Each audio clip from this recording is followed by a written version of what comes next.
Bienvenida a Psicogenia. Te saluda Walter Vargas. Hoy quiero empezar este podcast contándote una realidad que veo a menudo debido a mi profesión.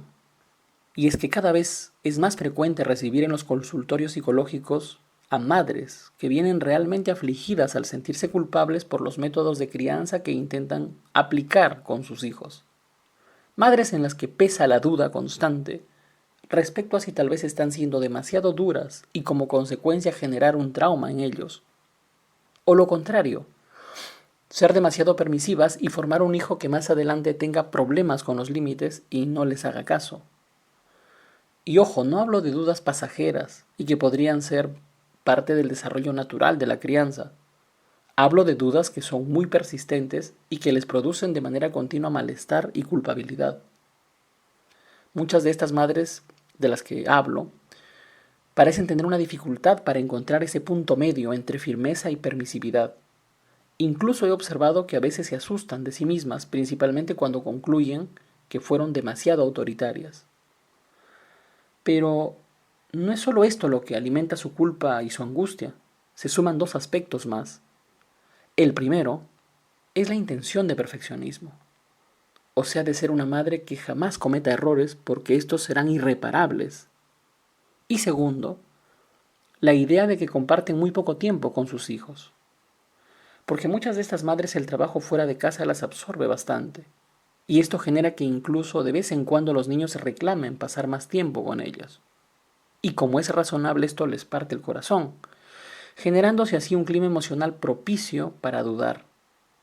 Además, esta situación entra muchas veces en conflicto, incluso con el deseo de la realización profesional o laboral, lo cual también suele generar culpa en estas madres, porque a veces no saben si priorizar el tiempo con sus hijos o su realización personal. Y cuando concluyen que están priorizando más sus trabajos, piensan que son madres malas, hasta incluso egoístas. Frente a esta situación, alguien tuvo la ocurrencia de aplicar el concepto de tiempo de calidad, que según mi perspectiva muchas veces ha funcionado como un pequeño consuelo para decirse que si bien no hay mucho tiempo para compartir con los hijos, pero al menos ese tiempo es muy bueno, o que durante ese tiempo se hacen actividades muy buenas. Sin embargo, entre más he tratado de entender este concepto, he notado más claramente que es una idea imprecisa, porque finalmente, ¿qué es el tiempo de calidad? ¿En qué consiste exactamente? En divertirse con los hijos, en jugar con ellos, en brindarles recomendaciones, hablar de sus emociones, en dejar de lado las pantallas para darles un buen sermón. Pues puede ser todo esto a la vez y también ninguna de estas. Y supongo que cada quien entenderá por tiempo de calidad lo que se le antoje. Y en muchos casos considero que sirve para autoengañarse. Y por esto luego se ve a madres diciendo que vienen dando tiempo de calidad, pero en el fondo tampoco están del todo satisfechas con los resultados que obtienen, y de hecho, la idea de que vienen dando tiempo de calidad podría impedir que tomen conciencia más pronto de algunos problemas. Lo cierto es que muchas veces el tiempo que se comparte en familia no alcanza para cubrir todas las necesidades afectivas y educativas de un niño. Incluso diría que en algunos casos ese tiempo no alcanza incluso para conocer bien al niño. Y me refiero a conocerlo en su manera de reaccionar a diferentes situaciones, o también para proponerle una variedad de situaciones que permitan observar sus fortalezas y debilidades. Es por este motivo que muchos padres de familia conocen a sus hijos más por las referencias que les dé el colegio que por las cosas que observan por sí mismos. Pero finalmente, esta falta de tiempo hace que las madres sientan culpabilidad y desconcierto cuando no saben si sus acciones traerán los mejores resultados en el futuro de sus hijos. Y estas dudas generan que en ocasiones no haya un conjunto de reglas claras dentro de casa y principalmente que éstas se cumplan de manera consistente. Como escucho a menudo a muchas madres decir, trabajo de lunes a viernes y solamente tengo 2 horas diarias para compartir con mis hijos cuando regreso y antes de que ellos se vayan a dormir. Yo no quiero usar ese tiempo para llamadas de atención porque me siento mal. El temor a hacer daño que dichas madres experimentan puede conducirlas a no mostrar la firmeza o seguridad necesarias al momento de hablar a sus hijos y buscar que estos cumplan determinadas responsabilidades. Y en este punto abro un paréntesis. para aclarar lo que debemos entender por firmeza, y es que no me refiero a gritos y amenazas, sino al hecho de ser amables y respetuosos con el niño, pero sin dejar de lado la disciplina y el orden. Bueno, volvemos a lo que pasa con estas madres, quienes a veces se terminan mostrando dubitativas respecto a lo que dicen, lo cual el niño puede llegar a notar, y déjame decirte que a un niño en formación no le sienta bien ver un adulto que duda de los propios criterios que pretende establecer para conducir la vida familiar, o incluso verlo retroceder en lo que dijo u ofreció. Por eso siempre recomiendo que eviten ofrecer o amenazar con cosas que luego, cuando la ira haya pasado, no van a poder cumplir. Quiero en este punto aclarar que estas madres, si bien tienen miedo de dañar a sus hijos y nunca buscan herirlos, también hay momentos en que ellas mismas son superadas por sus emociones. Hablo principalmente de emociones como la angustia e impotencia. Y como consecuencia pueden tener accesos de frustración muy intensos, aunque breves, en donde mostrarán descontrol, tal vez gritando o llorando frente a sus hijos, o también a solas. Y esto sí que no es bueno para el niño, porque está viendo al adulto que es su referente perder el control. Y en este punto retomo lo que dije hace un momento sobre el dichoso anhelo de perfeccionismo materno, que al no ser posible de alcanzar solamente potencia la posibilidad de frustrarse. Ahora, tengamos en cuenta que la educación vista como un proyecto a largo plazo debe buscar preparar a los niños para asumir responsabilidades. Primero responsabilidades consigo mismos y luego responsabilidades con otros. Y también prepararlos para tolerar la frustración y poder volver a intentar las veces que sean necesarias las cosas que desean lograr. Porque recordemos que no siempre alcanzaremos todo al primer intento. Hay que tener en cuenta que en la medida en que los niños vayan creciendo, irán reclamando una mayor autonomía, y que eso a su vez implica siempre un riesgo para ellos y una angustia para los padres. Pero a fin de cuentas, esto es el avance inevitable de la vida.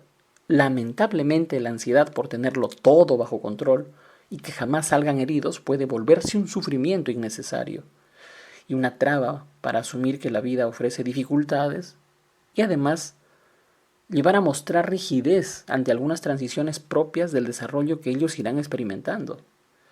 Y con esto no quiero plantear que se debe ser siempre duro con ellos o no darles amor, pero es necesario confiar en sus capacidades, confiar en que pueden regularse emocionalmente, y que no siempre eso va a depender de que mamá les diga algo. Es importante estar junto a ellos, pero también lo es decirles que hay cosas que sí pueden manejar solos.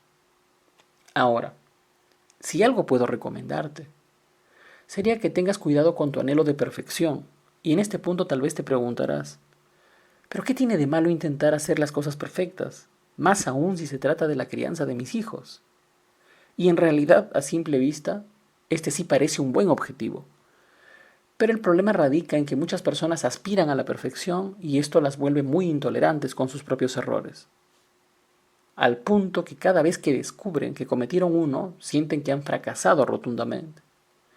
Asimismo, esto puede incrementar significativamente tu ansiedad y como consecuencia sentirte bloqueada en algún momento y no saber cómo actuar. O que esta ansiedad contamine la relación con tu hijo y que él te perciba como una persona muy aprehensiva.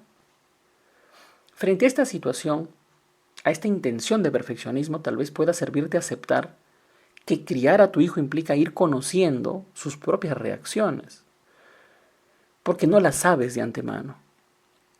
Ir conociéndolas. Y en esa dinámica, como es entendible, no siempre tendrás tan claro cómo él va a reaccionar ante algunas cosas nuevas que vaya afrontando o que tú le vayas diciendo. Y que por tal motivo, más que hacer las cosas perfectas siempre, lo que tendrás que hacer es tratar de verificar si lo que haces o le dices es acorde a sus necesidades y características de personalidad. Y si eso no sucede, tendrás que girar hacia otra dirección, buscar otras alternativas. Y que eso finalmente no equivale a estar haciendo mal las cosas, sino a actuar con flexibilidad para adaptarse incluso al nivel de comprensión que cada niño tiene. Ten en cuenta también que probablemente te hayas imaginado cómo sería el comportamiento o actitud de tu hijo, y que tal vez su actitud real no encaja con aquello que idealizaste en el pasado. Y quién sabe te sea muy útil dejar de lado esas ideas y ver cómo son las cosas en realidad para atenderlas mejor. He visto a muchas madres sufrir y decir, cuando planificaba tener mi hijo me imaginé que él sería distinto a como es ahora. Y claro, eso puede generar malestar. Por otra parte, algo que puede ayudarte a simplificar las cosas es tener pocas normas en casa y que estas pocas sean claras para que le sea fácil a tu hijo recordarlas y sobre todo, haz un buen seguimiento a dichas normas. De nada sirve tenerlas y que él descubra que son letra muerta y que tanto a él como a ti se les olvida con el paso de los días. Un problema que encuentro a menudo en las familias es que le han puesto una cantidad tan grande de reglas en casa a los niños que incluso ellos se olvidan de estas. Trata de ser consistente entre lo que dices y haces también. Y recuerda que más educas con tus actos que con tus palabras. Si te equivocas, asume tu error, pide disculpas y enséñale a tu hijo que finalmente un adulto también puede cometer errores.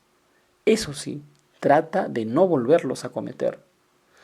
Siempre asegúrate de que tu niño entendió bien lo que le dijiste. Por eso mismo evita dar discursos muy largos. Y recuerda que lo que importa es lo que queda a él, lo que le queda a él en la cabeza. Por eso no dudes en preguntarle, ¿qué entendiste de lo que te acabo de decir? Y a lo mejor te da sorpresas. Y al proponerle algo a tu hijo, pregúntate si esa actividad lo conduce a ser más autónomo y responsable de sí mismo. Pregúntate si conoces lo suficiente a tu hijo, si sabes lo que le gusta y lo que no, a lo que le tiene miedo, lo que para él es más importante, la actividad que más le gusta hacer contigo. Si tiene miedo de algo que sueles decir, eso también te dará pistas para actuar con más seguridad y pisando terreno firme. Pregúntale a quién y cómo comunicaría si algo malo le pasa, porque este es un asunto que siempre genera preocupaciones. Si actualmente te sientes culpable de la crianza que realizas, analiza si esa emoción puede conducirte a tomar una mala decisión. Incluso trata de imaginarte qué decisiones equivocadas pueden ser producidas por esta sensación o esta emoción de culpabilidad. Será una forma de prevenirte de decisiones desesperadas empujada por esta emoción. No te descuides como persona. De vez en cuando y en la medida de tu gusto y posibilidades busca hacer cosas que te diviertan, como reuniones o salidas con amistades. Recuerda que sacrificar de manera constante ese aspecto puede ser un problema a largo plazo, que incluso te lleva a pensar que la presencia de tu hijo te colocó en una situación de excesivo sacrificio. Y finalmente, nunca dejes de darle a tus hijos todo el tiempo que te sea humanamente posible.